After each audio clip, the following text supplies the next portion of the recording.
morning and welcome to Rising. We are chugging right along this week. I think it's going by quickly, maybe. Yeah, time flies when there are a lot of very high-profile impeachment-style scandals. But I guess that's what it is. Something like that. I don't know, man. Well, what's the latest, Briahna? The latest is that former President Trump is denying that he was holding up classified documents after CNN first published an audio recording of Trump discussing a secret government document at his New Jersey club in 2021. Now, if you missed it, here is some of that audio. Isn't it amazing? I have a big pile of papers. This thing just came up. Look. This was him. They presented me this. This is off the record, but they presented me this. This was him. This was the Defense Department and him. Wow. We looked at some. This was him. This wasn't done by me. This was him. All sorts of stuff. It's pages long. Look. Wait a minute. Let's see here. Yeah. I just found, isn't that amazing? This totally wins my case, you know. Mm-hmm. Except it is like highly confidential, secret. This is secret information. But look at this. You attack, and Hillary would print that out all the time, you know. she'd send it. No, she'd send it to Anthony Weiner, the pervert. By the way, isn't that incredible? Yeah. I was just saying because we were talking about it, and you know, he said he wanted to attack Iran and what. These are the papers. This was done by the military, given to me. I think we can probably, right? I don't know. We'll have to see. Yeah, we'll have to try to Declassify. figure out See, as president, I could have declassified it. Now I can't, you know, but this is classified. Now we have a problem. Isn't that interesting? Yeah. And now an update. Trump told Semaphore and ABC News in an interview on Tuesday, I would say it was bravado. If you want to know the truth, it was bravado. I was talking and just holding up papers and talking about them, but I had no documents. I didn't have any documents. When asked about the use of the word plans, he may have used to describe some of the items in the 2021 meeting.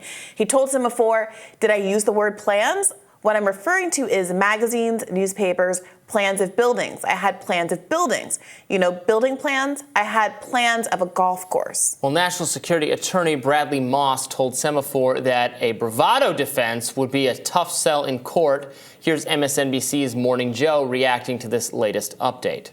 It also speaks to the impunity with which he has operated with his supporters, especially for the last several years, which is, I can just say that these were plans for a golf course or for one of my buildings, despite what's explicitly on the tape, and they'll buy it. Yeah, and that the quote that Mika read there about the plans, the buildings, he seemed like it was an evolution as he was talking. Yeah. He was like, wait, building plans, wait, golf course. Ah, that's what it was. I mean, it's nonsensical, and you're right. It shows a lack of respect for the people who have followed him this far, that he feels like he can just say anything and they will believe it. And polling suggests he's not altogether wrong. Exactly. And a lot of people do, and a lot of Republicans, elected officials, important figures will follow him too. And whether they actually believe it or not, they'll profess that they do in order to not anger him or anger his voters. He's lived, for the most part, a political life of no consequence. He can get away with whatever he wants. He did lose an election, but of course, the story there is he actually didn't, and that people believe that too. And what's so different right now is that he faced legal challenges,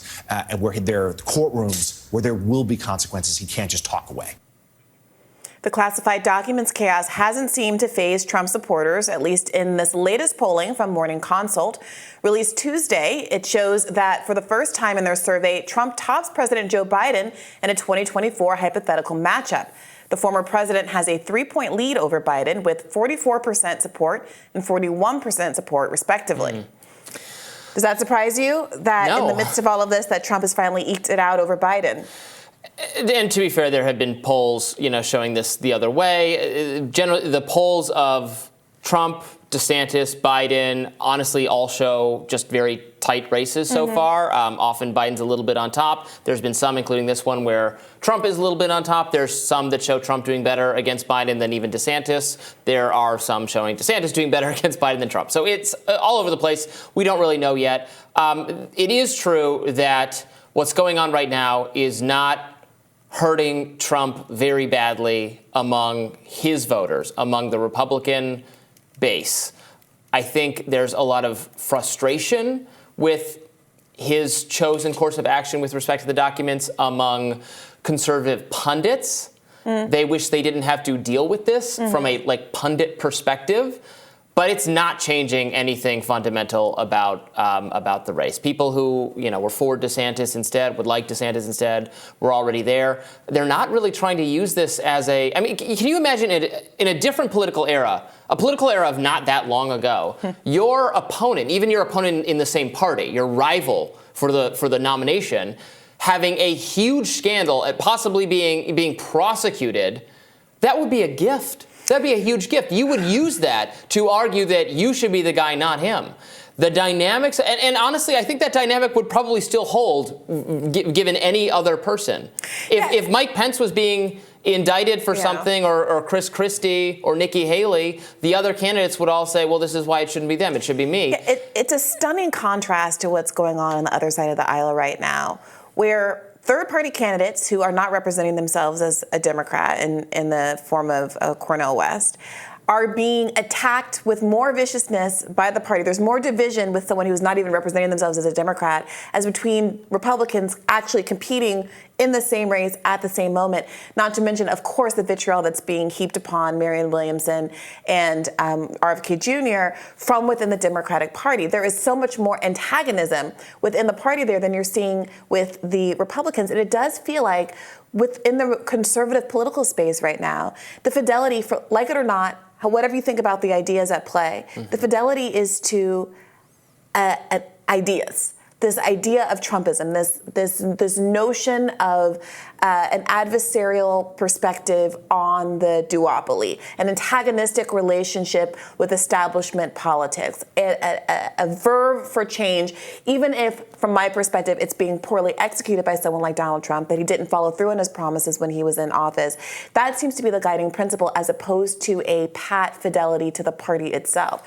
And the consequence is that you have people needing to demonstrate their faithfulness to the concept of Trumpism, even as Trump himself is embroiled in this kind of scandal. And I do think he also benefits from a real argument that can be made that this is still a selective prosecution issue, even if he's guilty. Trump has the right enemies from the Republican standpoint, and those enemies are the mainstream media, and the deep state, or whatever you want to call it if you don't prefer that terminology, but the amalgamation of permanent national security bureaucrats who wanted business as usual, who will have business as usual regardless of which party is in power and which person is in office, that have thwarted the efforts of Obama and on everyone to ramp down our global engagements, our wars, have fought that, and Trump, again, like them, campaigned very hard on ending that,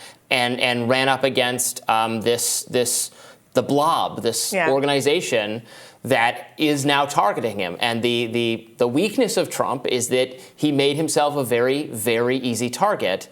And so I think you have to make the case, or Republicans have to believe this is true, and if they don't, they're just going to have Trump, that tactically, is this the person to lead the resistance against the deep state if he just opens himself up to these easy takedowns, but they don't care. The nature of what Trump did, this is what Democrats really going to have to contend with.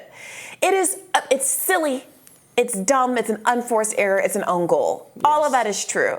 It might speak to some kind of hubris, maybe even ignorance. It could speak to a lot of things. But fundamentally, the nature of the crime, unless you believe that there is some real danger in these state secrets being exposed to some foreign adversary, there's a real national security concern, which I think a lot of people are skeptical of at this point. Mm-hmm.